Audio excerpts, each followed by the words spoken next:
அனைவருக்கும் வணக்கம். Welcome to Thoduvanam creations. Subscribe my channel, press bell icon. நாம இன்னைக்கு நியூஸ் பேப்பர் ரோல் வச்சு ஒரு கிராஃப்ட் பண்ண போறோம். இந்த மாதிரி ஃப்ளவர் பாட் தான் செய்ய போறோம். ரொம்ப ஈஸியான கிராஃப்ட், வாங்க செய்யலாம். இது செய்யறதுக்கு நியூஸ் பேப்பர் தான் இருக்கணும்னு இல்லைங்க, நோட்புக் பேப்பர் இருந்தா கூட நீங்க அதை எடுத்து வச்சு கூட செய்யலாம். இந்த மாதிரி டபுள் ஷீட்டா இருக்கிற நியூஸ் பேப்பரை நீளமா இந்த மாதிரி கட் பண்ணி வச்சுக்கிட்டு, ஒரு தொடப்ப குச்சி அப்படி இல்லைன்னா இந்த மாதிரி பென்னு ஏதாவது வச்சு இந்த மாதிரி ரோல் மாதிரி சுற்றிக்கோங்க. சுற்றிட்டு கம் தடவி பேஸ்ட் பண்ணிவிடுங்க. அதை அப்படியே தட்டையாக இந்த மாதிரி ப்ரெஸ் பண்ணி விட்டுக்கோங்க. ப்ரெஸ் பண்ணி விட்டதை நம்ம வட்டமாக இருக்கக்கூடிய ஏதாவது ஒரு பாட்டில் சின்னதாக, அது வந்து மவுத் பார்ட், அந்த ஃப்ளவர் பாட்டோட மவுத் பார்ட் வரணுன்றதுக்காக அந்த கேப் வச்சு நம்ம அப்படியே சுற்றி விடுறோம்.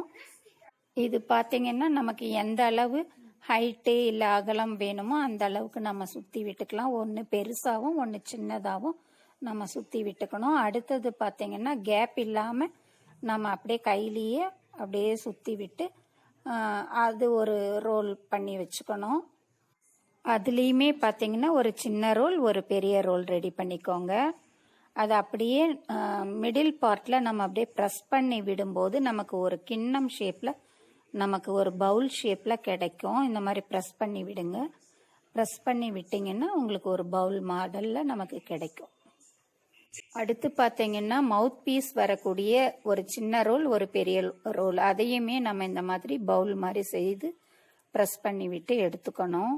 நாலாவதா இருக்கிற சின்ன ரோலை வந்து நம்ம எதுவுமே பண்ணாம அப்படியே தட்டையா பாட்டம் பீஸ்ல ஒட்டி விடுறதுக்காக செய்து வச்சிருக்கேன். வேணும்னா யூஸ் பண்ணலாம், வேணான்னா விட்டுடலாம்.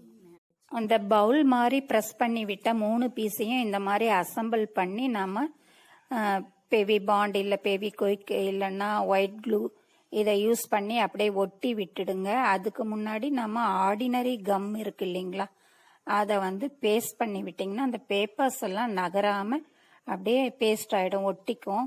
அதுக்காக நான் ஃபர்ஸ்ட் வந்து கம் தடவி காய விட்டுடுறேன். அதுக்கடுத்து காஞ்ச பிறகு இந்த மாதிரி உங்களுக்கு பிடிச்ச ஒரு கலர் எடுத்து அது மேலே அப்படியே பெயிண்ட் பண்ணிடுங்க.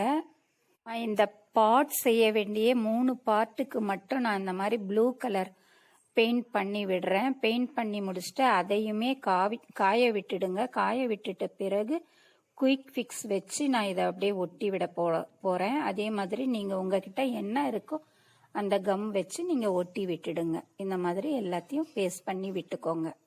பேஸ்ட் பண்ணிட்டு அதையுமே கொஞ்ச நேரம் காய விட்ட பிறகு எங்கெல்லாம் வந்து ப்ளூ கலர் டச் ஆகலையோ அதையும் ஒரு டச்சப் கொடுத்துட்ட பிறகு ஒரு 1 சைடு கலர் பேப்பர், அதாவது ஷைனிங் பேப்பர் ஏதாவது இருந்துச்சுன்னா இல்லை லேஸ் அந்த மாதிரி எது இருந்தாலுமே நீங்கள் உங்களுக்கு எப்படி டெக்கரேட் பண்ணணும்னு தோணுதோ அந்த மாதிரி டெக்கரேட் பண்ணி விட்டுக்கோங்க. நான் இந்த மாதிரி ரெட் அண்ட் கோல்டை வச்சு நான் டெக்கரேட் பண்ணுறேன். உங்களுக்கு எந்த மாதிரி தோணுதோ அந்த மாதிரி டெக்கரேட் பண்ணிக்கோங்க. இல்லை ஸ்டோன்ஸ் இருந்தாலும் பீட்ஸ் இருந்தாலும் நீங்கள் ஒட்டி வச்சு டெக்கரேட் பண்ணிக்கலாம். இது பார்த்தீங்கன்னா வேஸ்ட்டாக இருக்கிற நியூஸ் பேப்பர் வச்சு தான் நம்ம செய்கிறோம். எந்த ஒரு நிறைய செலவுமே இதுக்கு ஆகாது. நம்ம இந்த ஃப்ளவர் வாஷை நம்ம ஷோகேஜில் வச்சு நம்ம வீட்டை டெக்கரேட் பண்ணிக்கலாம்.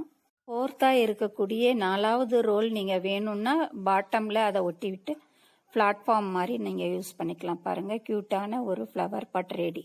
இந்த வீடியோ உங்கள் எல்லாருக்கும் பிடிச்சிருக்குன்னு நினைக்கிறேன். பிடிச்சிருந்தா லைக் பண்ணுங்கள், ஷேர் பண்ணுங்கள், கமெண்ட் பண்ணுங்கள், மறக்காமல் சப்ஸ்கிரைப் பண்ணுங்கள். தேங்க்யூ ஃபார் வாட்சிங்.